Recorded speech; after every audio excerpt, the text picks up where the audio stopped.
नमस्कार, सी न्यूज भारत पर आपका स्वागत है। मैं हूं अखिलेश पांडे। बिहार विधानसभा के सत्र के बीत जाने के बाद बक्सर विधानसभा के विधायक संजय तिवारी मीडिया के सामने आए और बताया कि अपने विधानसभा के जनहित मामलों को आज उन्होंने सदन में बेझिझक उठाया है। साथ ही इस दौरान उन्होंने नीतीश कुमार के महिला प्रजनन मामलों पर भी टिप्पणी की और कहा कि मुख्यमंत्री जी का वो बयान कहीं से भी अशोभनीय नहीं है। उन्होंने कहा कि उनकी मंशा किसी के भावनाओं को ठेस पहुंचाने का नहीं था। नीतीश के ऊपर बोलते हुए उन्होंने भाजपा पर भी जमकर निशाना साधा। इसके साथ ही उन्होंने क्या कुछ कहा, आइए आपको सुनाते हैं। इलेक्ट्रॉनिक मीडिया के साथ ही आप सबों को दीपावली की हार्दिक शुभकामनाएं, बहुत बहुत बधाई।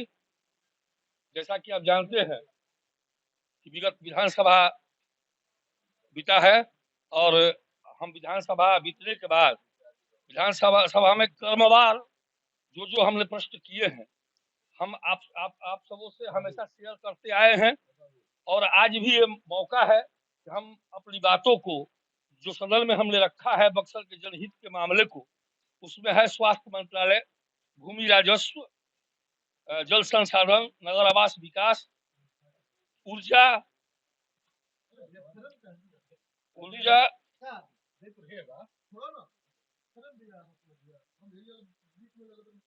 आदि विभागों के प्रश्न थे, मैंने उठाया और सरकार के द्वारा जो जवाब दिया गया वो भी एक काफी हमने आप सबों के बीच वितरित की है।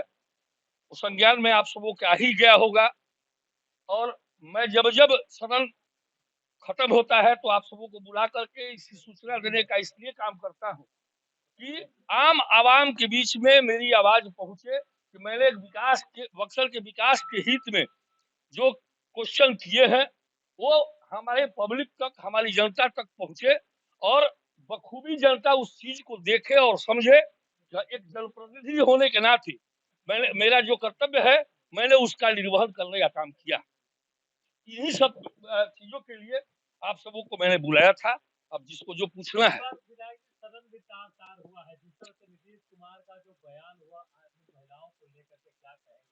देखिए निश्चित रूप से आपने जो प्रश्न किया है वो ठीक है, लेकिन माननीय मुख्यमंत्री जी का ये बयान कहीं से अशोभनीय नहीं, क्योंकि जो एजुकेशन के बारे में माननीय मुख्यमंत्री ने महिलाओं को साक्षर करने में अपना बखूबी रोल निर्वहन किया है विगत 18 वर्षों में, 20 वर्षों में, उसकी बात वो कह रहे थे और कहते कहते जो हमारे विधा में है, हमारे मुंह में है, उसको उस हकीकत को उन्होंने बयां किया है।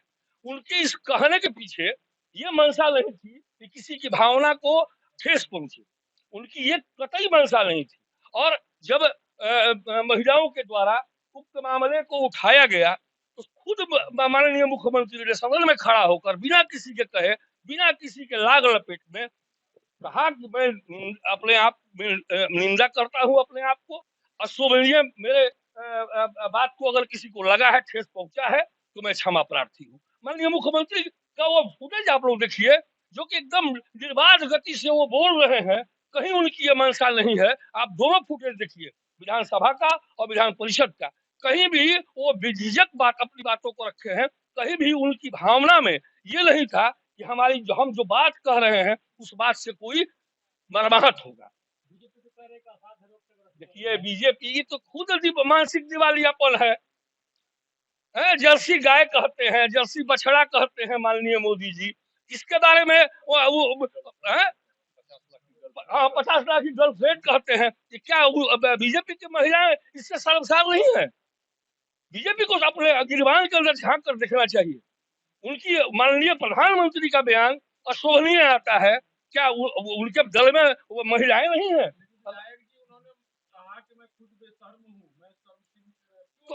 तो यही नहीं, आपको ये लगा, आपकी भावना को ठेस पहुंचा।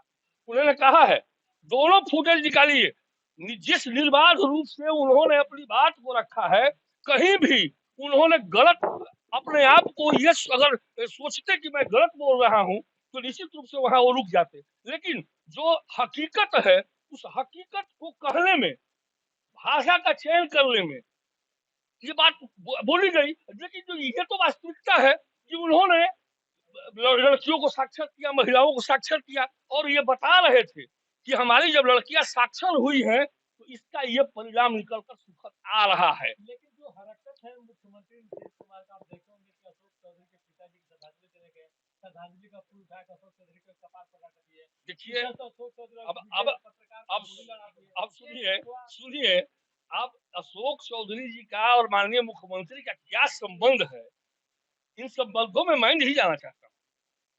दोनों में आपसी प्रेम है। अब इसको आप जिस तरीके से लें,